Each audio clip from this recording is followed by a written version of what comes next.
মধ্য কামৰূপ মহাবিদ্যালয়ৰ 53 সংখ্যক প্ৰতিষ্ঠা দিৱস সম্পন্ন।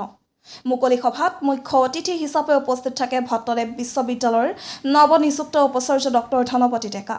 বৰপেটা জিলাৰ পূব প্ৰান্তৰ উচ্চ শিক্ষাৰ অন্যতম শিক্ষা অনুষ্ঠান চেঙাস্থিত মধ্য কামৰূপ মহাবিদ্যালয় 53 সংখ্যক প্ৰতিষ্ঠা দিৱস শুকুৰবাৰে দিনজোৰা কাৰ্যসূচীৰে সফলতাৰে সম্পন্ন হয়।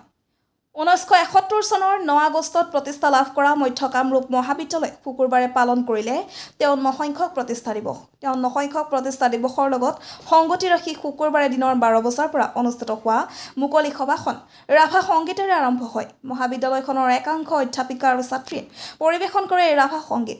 মহাবিদ্যালয়খনৰ অধ্যক্ষ ডক্টৰ গোপেশ কুমাৰ শৰ্মাৰ সভাপতিত্বত অনুষ্ঠিত মুকলি সভাখনৰ আঁত ধৰে মহাবিদ্যালয়খনৰ উপাধ্যক্ষ বানেশ্বৰ বেজবৰুৱাই আৰু উদ্দেশ্য ব্যাখ্যা কৰে মহাবিদ্যালয়খনৰ শিক্ষক গোটৰ সভানেত্ৰী জুনু কলিতা বায়নে। আদৰণি ভাষণ প্ৰদান কৰে মহাবিদ্যালয়খনৰ অধ্যক্ষ ডক্টৰ গোপেশ কুমাৰ শৰ্মাই।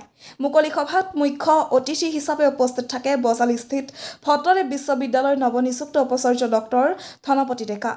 ৰসিকতাৰ মাজেৰে ছাত্ৰ ছাত্ৰীসকল উপকৃত হ'ব পৰাকৈ তত্ত্বগধুৰ ভাষণ প্ৰদান কৰি ছাত্ৰ ছাত্ৰীসকলক উদ্বুদ্ধ কৰি তোলে উপাচাৰ্য ডক্টৰ ধনপতি ডেকাই।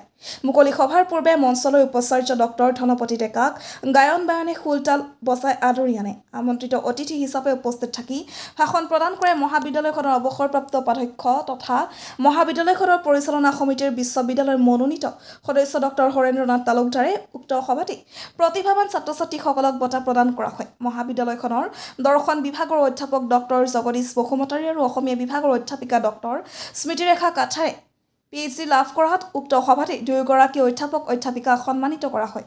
বৰপেটা চেঙাৰ পৰা লাচিত বানৰ report, north east frontier news. আজি আমাৰ কাৰণে খুব গৌৰৱৰ দিন। এইকাৰণে গৌৰৱৰ দিন হিচাপে মই বিবেচনা কৰিছোঁ যে এই মহাবিদ্যালয়খনত আজি আমি প্ৰতিজনে যি স্থানত আছোঁ সেই স্থানটো আমি নিজে লাভ কৰা নাই। এই স্থান আমি লাভ কৰিছোঁ বহুত মানুহৰ অশেষ চেষ্টা অশেষ ত্যাগৰ ফলত। সেই মানুহখিনিলৈ শ্ৰদ্ধা জনাবলৈ আমি কোনো বিশেষ দিন নাপাওঁ একচেপ্ট এই প্ৰতিষ্ঠা দিৱস। গতিকে প্ৰতিষ্ঠা দিৱসত এই মহাবিদ্যালয়খন প্ৰতিষ্ঠাকালৰ লগত জড়িত প্ৰতিগৰাকী ব্যক্তি যিসকল এই সংসাৰত নাই তেওঁলোকলৈ পোনতে মই তেখেতৰ বিদেশী আত্মাৰ সদ্গতি কামনা কৰিছোঁ। যিসকল এই পৃথিৱীত আছে তেওঁলোকৰ সুস্বাস্থ্য আৰু দীৰ্ঘায়ু কামনা কৰিছোঁ। মই আশা ৰাখিছোঁ এই বৃহত্তৰ চেঙাবহৰী অঞ্চলৰ ৰাইজ চৰ চাপৰি ৰাইজৰ যি সপোন অৰ্থাৎ এই একতাৰ দলেৰে এখন উচ্চ শিক্ষাৰ অনুষ্ঠান গঢ় দিয়া লুইতৰ পাৰৰ যি সপোন সেই সপোন আজি 53 বছৰ হ'ল।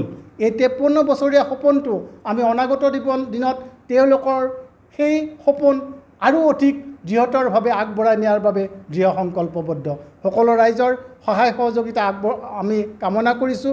আমি আশা ৰাখিছোঁ যে এই অঞ্চলৰ ছাত্ৰ ছাত্ৰীখিনিক উচ্চ শিক্ষাৰ দিশত আগবঢ়াই নিয়াৰ লগতে তেওঁলোকক সুনাগৰিক আৰু একজন পৰিপক্ক নাগৰিক হিচাপে গঢ় দিয়াৰ ক্ষেত্ৰত মধ্য কামৰূপ মহাবিদ্যালয় এক ইতিবাচক পদক্ষেপ গ্ৰহণ কৰিব আৰু এই গাঁৱলীয়া অঞ্চলৰ এখন মহাবিদ্যালয় অসম তথা ভাৰতবৰ্ষৰ বৃহত্তৰ জাতি গঠন প্ৰক্ৰিয়াত নিজৰ ভূমিকা অক্ষুণ্ণ ৰাখিব। দুঃখ ডক্টৰ শৰ্মা ডাঙৰীয়াই মোক ক'লে যে এনেকৈ আহিব লাগে। মই খুব ভাল পালোঁ, কিয় এইখন আমাৰ আণ্ডাৰতে দিলে, কনষ্টিটিউণ্ট কলেজ হিচাপে আমাৰ আণ্ডাৰত দিলে, আমাৰ এফিলিয়েটেড কলেজ হিচাপে দিলে। গতিকে এনেকৈ 18খন কলেজ দিছে আমাক। এই 18খন কলেজৰ ভিতৰত এইখনো এখন। গতিকে মোৰ এটা দায়িত্বও আছে আহিবৰ কাৰণে আৰু মই কলেজখন চাবৰ কাৰণে খুব আগ্ৰহী আছিলোঁ।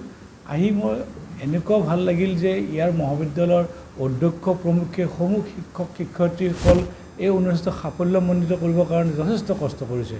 আমাৰ প্ৰাক্তন অধ্যক্ষ মহোদয় মোৰ লগত আছে। তেখেতসকলে এটা কনচেনট্ৰেটেড এটা এফৰ্ট দিছে যে আমাৰ যিখিনি অভিভাৱক আহিছে বা ছাত্ৰ ছাত্ৰীসকল আছে তেখেতসকলে এটা নতুনত্ব দিব পাৰি বা তেখেতসকলে আকৃষ্ট হয় মহাবিদ্যালয়খনৰ কাৰণে।